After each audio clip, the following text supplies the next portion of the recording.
O Passeio da Sombra, de Guillaume Apollinaire. Era pouco antes do meio-dia. Vi aproximar-se uma sombra. Para meu espanto, não estava presa a nenhum corpo e avançava livremente por conta própria.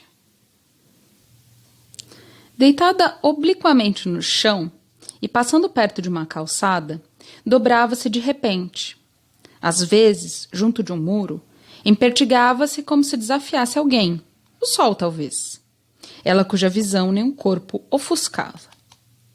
Pus-me a segui-la, no instante em que, virando numa rua totalmente deserta, ela desapareceu, dando-me a impressão de que hesitava em meter-se ali. Não devo, porém, descrevê-la, ou antes falar de sua silhueta.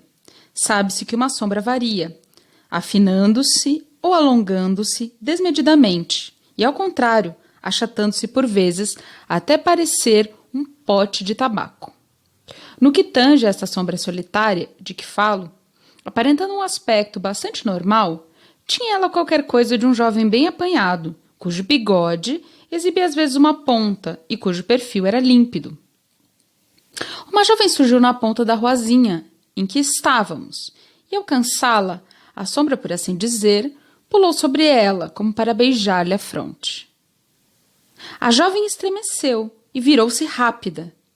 Mas a sombra tinha passado e lá adiante afastava-se, deslizando, rastejando pelo calçamento irregular da rua. A jovem, de rosto triste e calmo, como de quem perdeu alguém na guerra, conteve um grito. E pareceu-me que em seu semblante misturava-se a alegria e a tristeza. Em seguida, seu rosto recuperou a resignação e seus olhos acompanharam com ardor o rastejar da sombra azulada. — Então você a conhece? Perguntei à jovem. — Você conhece essa sombra azul? Essa sombra solitária? — Pois você também a viu? Exclamou ela. — Como eu? Você a viu? Ou antes nós a vislumbramos lá atrás, essa mancha vívida e sutil, esse réptil imaterial de contornos humanos? Creio tê-la reconhecido. Não apenas creio, eu a reconheci. Revi os traços de seu semblante, seu bigodinho fino, mas nenhum olhar. Eu o reconheci. Ele não mudou desde sua última licença. Éramos noivos e devíamos casar-nos em sua próxima licença. Mas o estouro de um obus feriu-o bem no coração. Eles o mataram. No entanto, você o viu. Sua sombra não está morta. Ela sobrevive mais real do que uma lembrança e mais sutil ainda. A jovem afastou-se e em seus olhos reluzia todo o amor de seu coração ardente. Depois de cumprimentá-la, fui atrás da sombra, que avançava colada aos acidentes do terreno sobre o qual se movimentava. Revi-a perto da igreja da cidadezinha, depois na rua principal, onde ela se insinuava entre os transeuntes que não notavam sua forma azulada a cada instante alterada. A sombra vagava, detinha-se nas lojas e parecia gozar de extremo prazer nesse passeio por lugares familiares. Disse-ia que, às vezes, ela sumia em meio das sombras de outros transeuntes. E tive a clara impressão de que não havia diferença entre elas. No jardim público, onde a alcancei, ela se deteve em especial nas roseiras, a essa altura, carregadas de flores.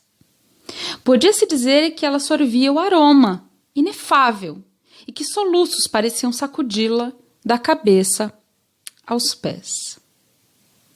Não foi sem noção que presenciei a tristeza da sombra. Gostaria de consolá-la, dar-lhe um beijo de paz, como entre si trocavam os primeiros cristãos.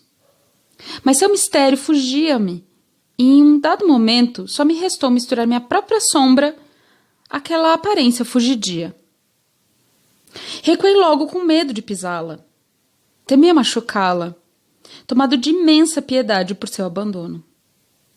De repente, porém, por inexplicável afinidade, achei que ela me dava a entender que estava feliz e que seus soluços eram de felicidade, que havia nela uma vida imortal, a qual lhe permitia sobreviver ao corpo desaparecido e misturar-se a tudo aquilo que lhe fora querido. A felicidade dessa sombra era feita de sua presença, nos lugares que outrora frequentara. Não me enganara, e doce alegria invadiu-me. Presenciei então sorrindo os movimentos da sombra entre os canteiros floridos e a grama verdejante.